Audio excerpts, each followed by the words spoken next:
ఇక భరత్ స్కూటీలో ఎక్కడికో వెళ్తుండగా ఏదో ఆలోచిస్తూ ఆగి ఉన్న కారుకి డాష్ ఇచ్చి కింద పడిపోతాడు.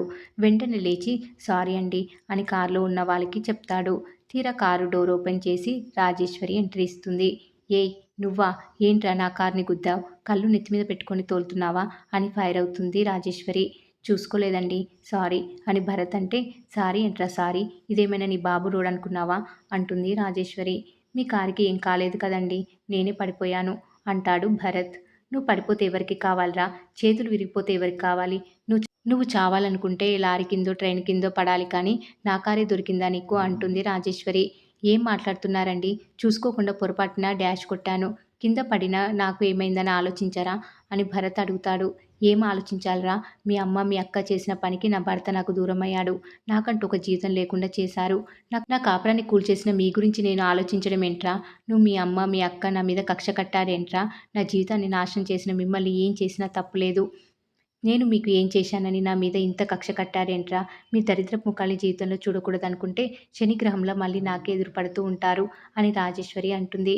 మేడం, నేను చూసుకోకుండా కార్ని డాష్ కొట్టడం తప్పే, కానీ మీరు మీరు ఇలా నోటికొచ్చినట్లు మాట్లాడడం కరెక్ట్ కాదు, మీ భర్త చేసిన పనికి మేము కష్టాలు పడ్డాం, మేము బాధలు పడ్డాం, మేము నష్టపోయాం తప్ప మేమెవరికి అన్యాయం చేయలేదు, మేమెవరి మీద ప్రతీకారం తీర్చుకోవాలనుకోలేదు, అది అర్థం చేసుకోకుండా మమ్మల్ని అంటారేంటి మీరు అని భరత్ కూడా మాట్లాడతాడు. నాకేం జరిగిందని ఆలోచించకుండా నా చావు గురించి కూడా మాట్లాడుతున్నారు, అదే నేను మీ కొడుకునై ఉంటే ఇలాగే మాట్లాడతారా అని భరత్ అడిగితే, నోర్ముయ్, నీలాంటి పనికిరాని వెధవ నా కొడుకై ఉంటే పీక పిసికి చంపేసి ఉండేదాన్ని, నువ్వు నా కొడుకు ఏంట్రా, మీ వల్ల నాకు అన్యాయం జరిగినా కూడా నేను మిమ్మల్ని ఏం చేయాలనుకోవడం లేదు కాబట్టి బతికిపోయారు, లేకపోయి ఉంటే మీ అందరి అంతు చూసి ఉండేదాన్ని, ఇంకోసారి నా కంట పడ్డావంటే ఏం చేస్తానో నాకు తెలియదు, పో ఇక్కడి నుంచి అని తిట్టేసి రాజేశ్వరి వెళ్ళిపోతుంది. ఇక మరోవైపు పరిస్థితుల గురించి ఆలోచిస్తూ అవని తనలో తానే మాట్లాడుకుంటూ ఉంటుంది. నాన్న పరిస్థితి ఏంటనేది అర్థమవుతుంది, అక్కడ పిన్ని పరిస్థితి ఏంటనేది కూడా అర్థం చేసుకోగలను, ఈ పరిస్థితిని ఎలా పరిష్కరించాలో మాత్రం తెలియడం లేదు అని అనుకుంటుంది అవని. ఇంతలో ఏమండి, టిఫిన్ చేయండి, ఇక్కడికి మనశ్శాంతి గురించి వచ్చానన్నారు, సమస్యల గురించి ఆలోచిస్తే ఆందోళన పెరుగుతుందే తప్ప మనశ్శాంతి దొరకదండి, తినండి. పల్లవి భరతులు మనలాగా జీవితం గురించి తెలిసిన వాళ్ళు కాదు, జీవితంలో ఉండే బాధలు ఒడదొడుకులు గురించి తెలుసుకునేంత అనుభవం కూడా వాళ్ళకి లేదు, నెమ్మదిగా వాళ్ళే అర్థం చేసుకుంటారు, ఎక్కువగా ఆలోచించి మనసు పాడు చేసుకోకండి, తినండి అంటూ చక్రధర్తో అంటుంది మీనాక్షి. చక్రధర్ కంటనీరు చూసి అయ్యయ్యో ఏంటండి అని మీనాక్షి అడుగుతుంది. ఇన్నాళ్ళు నేనేం కోల్పోయానో నాకు ఇప్పుడే అర్థమవుతుంది మీనాక్షి అంటాడు చక్రధర్. నాకు కూడా అర్థమవుతుందండి అంటుంది మీనాక్షి. అమ్మ, కొడుకులు కూతుర్లు ఉన్నా కూడా భర్త ఇచ్చే ధైర్యాన్ని, భర్తతో ఉండే సంతోషాన్ని ఎవ్వరు ఇవ్వలేరమ్మా అని అవని అంటుంది. అవునమ్మా, ఆడది పూజలు చేసేది నోములు నోచేది నువ్వు అన్న ఆ రెండిటి గురించేనమ్మా అని మీనాక్షి అంటుంది. అమ్మ, నేను వెళ్ళొస్తాను, మీరేం టెన్షన్ పడకండి, తమ్ముడితో నేను మాట్లాడతాను, వస్తాను నాన్న అని చెప్పి అవని వెళ్ళిపోతుంది. ఇక చక్రధర్కి మీనాక్షి టిఫిన్ తినిపిస్తుంది. ఇక మరోవైపు రాజేశ్వరిని చూసి భానుమతి టెన్షన్ పడుతుంది. దీన్ని చూస్తుంటే ఆస్తి వచ్చినందుకు సంతోషపడుతుందో, మొగుడు వెళ్ళిపోయినందుకు బాధపడుతుందో అర్థం కావడం లేదు. కాపురాలు చక్కగా ఉండాలంటే ఆవేశాలు పనికిరావనే విషయం వీళ్ళకి అర్థం కాదు. ఏమే రాజేశ్వరి, కాఫీ ఏమైనా తాగుతావా అని అడుగుతుంది భానుమతి. అవసరం లేదు అంటుంది రాజేశ్వరి. ఇంతలో పల్లవి అక్కడికి వస్తుంది. మీ నాన్న ఎక్కడున్నాడో తెలిసిందా అని భానుమతి అడిగితే, ఇంకా ఎక్కడుంటాడు, ఆ మీనాక్షి దగ్గరే ఉన్నాడు అంటుంది పల్లవి. ఆయన దాని దగ్గరే ఉంటాడని నేను అనుకున్నాను అంటుంది రాజేశ్వరి. ఎక్స్పెక్ట్ చేసిన దానివి ఆవిడ దగ్గరికి వెళ్లకుండా చూసుకోవాలి కదే, ఆ పని చేయలేకపోయావు, నువ్వు ఇంట్లో నుంచి వెళ్ళిపోమనకుండా ఉండుంటే అక్కడికి వెళ్ళుండేవాడు కాదు కదా అని అంటుంది భానుమతి. గదిలో బంధించినా కూడా తెలివిగా తప్పించుకొని మరి దానికోసం వెళ్ళినవాడు ఇంట్లో ఉండమంటే ఉంటాడా, దొంగల దొడ్డిదారిన వెళ్తాడు, ఆయన చేసిందే రైటు నేను చేసింది రాంగ్ అని అనకు అంటుంది రాజేశ్వరి. అయినా మీ నాన్న అక్కడికి వెళ్ళాడన్న విషయం నీకెలా తెలుసు, విన్నావా చూసావా అని రాజేశ్వరి అడుగుతుంది. డాడీ ఇంట్లో నుంచి వెళ్ళిపోయాడని అమ్మమ్మ ఫోన్ చేసి చెప్పగానే అక్కడికే వెళ్ళుంటాడని నాకు డౌట్ వచ్చింది, నేను వెళ్ళి చూస్తే ఆ మీనాక్షి ఇంట్లోనే ఉన్నాడు, నేను ఎంత చెప్పినా వినకుండా అక్కడే ఉంటానని చెప్పాడు, ఆ మీనాక్షి ఆమెని అందరు కలిసి డాడీని మన నుంచి దూరం చేశారు, డాడీ మన దగ్గర లేకుండా వాళ్ళ దగ్గరికి తప్పించుకోవడానికి వాళ్ళందరూ కలిసి నాటకం ఆడారు మమ్మీ, డాడీ మీనాక్షి దగ్గరికి వెళ్ళాడని మనం ఏం ఫీల్ అవ్వనక్కర్లేదు, ఆస్తి మొత్తం నీ పేరు మీద రాసిచ్చాడు కదా, ఆయన ఎక్కడుంటే ఏంట్లే అంటుంది పల్లవి. ఒసేయ్, కొంచెమైనా బుద్ధుందే నీకు, ఆస్తి ఉంటే చాలే, మీ అమ్మకి భర్త అక్కర్లేదని చెప్తున్నావా? ఆడదానికి కావాల్సింది ఆస్తి కాదే. ఆడదానికి అదృష్టం, ఐశ్వర్యం, ఆస్తి అన్నీ భర్తనే. భర్త లేని ఆస్తి అలంకారం అవుతుంది కానీ అందమైన జీవితం అవ్వదే. ఇప్పుడు మీ అమ్మ కంటే ఆస్తిపరురాలు, ఐశ్వర్యవంతురాలు ఆ మీనాక్షే. అది తెలుసుకోలేకపోతున్నారు మీరిద్దరూ అని భానుమతి చివాట్లు పెడుతుంది. అమ్మ, తప్పు చేసింది ఆయనైతే మాది తప్పు అన్నట్లు మాట్లాడతావేంటి నువ్వు అని రాజేశ్వరి ప్రశ్నిస్తుంది. తప్పులు ఎవరు చేయరే, అందరూ చేస్తారు. జరిగిపోయిన తప్పుల్ని సరిదిద్దుకోవడానికి ప్రయత్నించకుండా బంధాల్ని తెంచుకుంటారు ఎవరైనా. నీ కాపురాన్ని నువ్వే కూల్చుకుంటున్నావు. అల్లుడు గారు తప్పు చేశాడు కాబట్టే చేసిన తప్పుని ఒప్పుకున్నాడు. తప్పు చేసినందుకు క్షమించమని నన్ను బతిమిలాడాడు. నువ్వు కావాలని పాకులాడాడు, ప్రాధేయపడ్డాడు. విన్నావా నువ్వు? నీ గదిలోకి రావద్దు అన్నావు. నీతో మాట్లాడొద్దు అన్నావు. తిండి కూడా తినకుండా ఇంట్లో నుంచి పొమ్మన్నావు. ఒసేయ్, నువ్వు పొమ్మన్నా కూడా నీ పిలుపు కోసం ఎదురు చూసి ఇంటి బయటే ఉన్నాడే. అయినా నీ మనసు కరగలేదు. నీ భర్తని అర్థం చేసుకోవడానికి నువ్వు ప్రయత్నించనూ లేదు. సహనానికి, ఓపికకి కూడా హద్దు అనేది ఒకటి ఉంటుంది. నువ్వు నీ భర్త సహనానికి పరీక్ష పెట్టి విసిగించావు. అందుకే ఓపిక నశించిపోయి ఆస్తి నీ పేరు మీద రాసిచ్చేసి మనశ్శాంతిని వెతుక్కుంటూ వెళ్ళిపోయాడు. నీ చేతులారా నువ్వే నీ కాపురాన్ని చేజార్చుకున్నావు. ఇప్పటి వరకు నీ భర్తకి మరో భార్య ఉందని మాత్రం అందరికీ తెలుసు. కానీ ఈ రోజు నుంచి భర్త వదిలేసిన భార్యగా నిన్ను చూస్తారే, అది నీకు అర్థం కావడం లేదు. నువ్వు అందరిలోనూ చులకనగా కాకుండా ఉండాలంటే నీ భర్త నీతో ఉండాలి. నీ భర్త తిరిగి రావాలంటే అది నీ వల్లే అవుతుంది, ఆలోచించుకో అని బుద్ధి చెప్తుంది భానుమతి. వెంటనే రాజేశ్వరిని తీసుకొని అవని దగ్గరికి వస్తుంది పల్లవి. మమ్మీ, ఈరోజు అవని సంగతి నువ్వు తేల్చేయాలి.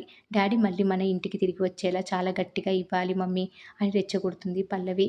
ఇక లోపలికి వచ్చి అవని, అవని అంటూ కేకలు వేస్తుంది రాజేశ్వరి. పిన్ని ఇంత కోపంగా ఉందంటే నాన్న అమ్మ దగ్గరికి వెళ్ళిన విషయం అడగటానికి వచ్చినట్టుంది. పిన్ని చెప్పండి అంటుంది అవని. ఎవరే నీకు పిన్ని? నేను నీకు కన్న తల్లి లాంటి దాన్ని అని చెప్పి నా కాపురంలో నిప్పులు పోస్తావా అని రాజేశ్వరి అడుగుతుంది. ఏమైంది రాజేశ్వరి అని పార్వతి అడిగితే తెలియనట్లు ఏమైందని అడుగుతారేంటి? ఈ అవని తన అమ్మ కలిసి నా భర్తని నాకు కాకుండా చేశారు. నాతో నా ఇంట్లో ఉండాల్సిన భర్త ఇప్పుడు మీనాక్షి ఇంట్లో ఆవిడతో ఉంటున్నాడు. నా భర్త చక్రధర్ నీకు తండ్రి, మీ అమ్మకి భర్త అని చెప్పుకునే గుర్తింపు తప్ప నీకేం అవసరం లేదని లంగనాచి కబుర్లు చెప్పావు. ఇప్పుడు నువ్వు మీ అమ్మ కలిసి నా భర్త మీ దగ్గరికి వచ్చేలా చేశారని రాజేశ్వరి ఆవేశపడుతుంది. ఏంటవని, రాజేశ్వరి చెప్పింది నిజమేనా అని పార్వతి అడుగుతుంది. నిజమేనా అని అడుగుతారేంటత్తయ్య? మా డాడీ మా ఇంట్లో ఉండనని వెళ్ళిపోయాడు. ఇప్పుడు ఆ మీనాక్షి దగ్గర ఉన్నాడు. నేను వెళ్ళి డాడీ అక్కడ ఉండటాన్ని చూసే వచ్చానని పల్లవి అంటుంది. నా భర్త మీ అమ్మకి అన్యాయం చేశాడనే పగతో నా మీద ప్రతీకారం తీర్చుకోవడానికి నువ్వు మీ అమ్మ కలిసి నా కాపురాన్ని కూలుస్తారా? మంచిదానిలా నటిస్తూ ఇన్ని కుట్రలు కుతంత్రాలు చేస్తారా? అసలు నీలాంటి దాన్ని అని రాజేశ్వరి ఫైర్ అవుతుంటే ఆగత్తయ్య అని అక్షయ అరుస్తాడు. ఏం జరిగిందవని అని అడగగానే మా నాన్న మా అమ్మ దగ్గరికి వెళ్ళడం నిజమేనండి. కానీ ఇక్కడికి ఎందుకు వచ్చారు నాన్న అని నేను అడిగాను. అని ఏం చెప్పారంటే అంటూ మొత్తం చక్రధర్ చెప్పింది అందరికీ చెప్తుంది అవని. నా భర్త మీ అమ్మ దగ్గరికి వెళ్తే నువ్వు నాకు కదా చెప్పాలి. నువ్వు వెళ్ళి నా నా భర్తని అడగడం ఏంటని రాజేశ్వరి ఫైర్ అవుతుంది. అదే ప్రశ్న నేను నిన్ను అడుగుతున్నాను. నీ భర్త నువ్వు వద్దనుకొని వెళ్ళిపోతే నువ్వు నా భార్యని అడగటం ఏంటి? నువ్వు నీ భర్తని ఇంట్లోకి రానివ్వను అన్నప్పుడు అతను ఎక్కడికి వెళ్తాడు? ఎక్కడ తనకి ఆదరణ, గౌరవం, ప్రేమ దక్కుతాయో అక్కడికే వెళ్ళుంటాడు. తప్పేంటి? నువ్వు నీ భర్తని అర్థం చేసుకొని క్షమించి ఉంటే మీనాక్షి అత్తయ్య దగ్గరికి వెళ్ళుండేవాడు కాదు కదా. తప్పు నీ వైపు ఉంచుకొని అవనిది తప్పు అన్నట్లుగా మాట్లాడతావేంటి? మామయ్య నీకు భర్త అయినట్లే అవని వాళ్ళ అమ్మగారికి కూడా భర్త. భర్త భార్య దగ్గరికి వెళ్తే తప్పేంటి? అది తప్పనుకుంటే నీ భర్త అలాంటి తప్పులు చేయడానికి కారణం నువ్వే. అది తెలుసుకొని మాట్లాడు అంటాడు అక్షయ్. చక్రధర్ మామయ్య ఆస్తి అంతా నీ పేరు మీద రాసిచ్చాడంట కదా. మామయ్య ఇంట్లో ఉండటం నీకు ఇష్టం లేనప్పుడు, నువ్వు మామయ్యని వద్దనుకున్నప్పుడు మామయ్య ఇచ్చిన ఆస్తి నువ్వెందుకు తీసుకున్నావు? నీ భర్త మీద మీకంతా పగ, కోపం, ప్రతీకార ద్వేషం ఉన్నప్పుడు నీ భర్త ఇచ్చిన ఆస్తిని కూడా నువ్వు వద్దని చెప్పాలి కదా. ఆ మాట చెప్పలేదంటే నీకు భర్త ఆస్తి కావాలి తప్ప భర్త అవసరం లేదన్నమాట అని అక్షయ్ సరిగ్గా అడుగుతాడు. కరెక్ట్గా చెప్పావన్నయ్య. మామయ్య నీకు అవసరం లేదన్నప్పుడు మామయ్య ఎక్కడికి వెళ్తే నీకెందుకు అత్తయ్య అని కమల్ ప్రశ్నిస్తాడు. అవని అమ్మ మీనాక్షి నీ భర్తని తన దగ్గరికి రమ్మని పిలవలేదు. నీ భర్త తాను కావాలని వెళ్ళాడంటే నీ భర్తకి ఆ పరిస్థితి కల్పించింది నువ్వే. నువ్వు తప్పు చేసి అవనిది తప్పు, వాళ్ళ అమ్మది తప్పు అంటావేంటి? కొంచెమైనా బుద్ధుందా నీకు అని పార్వతి అంటుంది. నీ భర్త అన్యాయం చేసింది అవని వదినకి, వాళ్ళ అమ్మగారికి తప్ప నీకు నీ కూతురికి ఎలాంటి అన్యాయం చేయలేదు కదా. నీకు అన్యాయం చేయని నీ భర్తని నువ్వు అర్థం చేసుకోలేనప్పుడు మామయ్య మాత్రం ఏం చేస్తాడు అని అంటాడు శ్రీకర్. అవని వాళ్ళ అమ్మ మంచివాళ్ళు కాబట్టి వాళ్ళకి అన్యాయం జరిగిన అవమానాలు భరించారు తప్ప నేనే నీ భర్తకి మొదటి భార్యనని. మీనాక్షి ఎప్పుడు నీతో గొడవ పడలేదు. నీ భర్త మీద నీకు ఎంత హక్కుందో నాకు అంతే హక్కుందని నీతో పోటీ పడలేదు. నిన్ను ప్రశ్నించను లేదు. మీనాక్షి గనుక అలా చేసుంటే నీ పరిస్థితి ఎలా ఉండేది? నువ్వు ఏం చేయగలిగేదానివి అని పార్వతి అంటుంది. ఆ రోజు తప్పు చేసిన నీ భర్తని జైలు నుంచి విడిపించమని బతిమలాడిన దానివి ఈరోజు చేసిన తప్పుని ఒప్పుకున్న నీ భర్తని ఎందుకు క్షమించలేకపోతున్నావని అక్షయ్ సూటిగా అడుగుతాడు. చేసిన తప్పుని ఒప్పుకున్నందుకు ఒక భార్యగా మామయ్యని అందరికంటే ముందు క్షమించాల్సింది నువ్వే. నువ్వు ఆ పని చేయలేకపోయావు. ఇప్పుడు మా వదినది తప్పు, మీనాక్షి అత్తయ్యది తప్పని నువ్వు మాట్లాడడం కరెక్ట్ కాదత్తయ్య అని కమల్ అంటాడు. నువ్వు నీ భర్తని అర్థం చేసుకుని ఉంటే ఇలాంటి గొడవలు ఉండేవి కాదు కదా. ఏ విధంగా చూసుకున్నా నీదే తప్పు రాజేశ్వరి అని పార్వతి అంటుంది. ఈ మాటలు భరించలేకపోయిన రాజేశ్వరి మీ అందరికీ నేను అలసైపోయాను. ఇదంతా నా కర్మ అంటూ కమల్ని పక్కకి నెట్టేసి వెళ్ళిపోతుంది రాజేశ్వరి. ఇక రేపటి ఎపిసోడ్లో రాజేశ్వరి హాస్పిటల్ బెడ్ మీద ఉంటుంది. పక్కనే ఉన్న అవనిని చూసి నన్ను ఇక్కడికి ఎవరు తీసుకొచ్చారు? నా చావు కూడా నన్ను చావనివ్వవా? నేను చచ్చిపోవాలి. ఎవరి కోసం బతకాలి? నేను బతకకూడదు. నేను చావకుండా ఎన్నిసార్లని ఆపుతావంటూ పక్కనే ఉన్న కత్తెరని తీసుకొని పొడుచుకోవడానికి ట్రై చేస్తుంది రాజేశ్వరి. కానీ మీరు మీకోసం కాకపోయినా మీ కన్న కొడుకు కోసమైనా మీరు బతకాలి పిన్ని అని అవని అంటుంది. నాకు కొడుకు లేడు, నాకు కూతురు మాత్రం ఉందని రాజేశ్వరి అంటుంది. లేదు పిన్ని, మీకు కొడుకు ఉన్నాడు, వాడి పేరు భరత్ అంటూ మొత్తం జరిగిన విషయం చెప్తుంది అవని. సరిగ్గా అప్పుడే కమల్, పల్లవి రాజేశ్వరి కోసం ఆసుపత్రికి వస్తారు. మరి ఏం జరగబోతుంది అనేది రాబోయే ఎపిసోడ్లో తెలుసుకుందాం.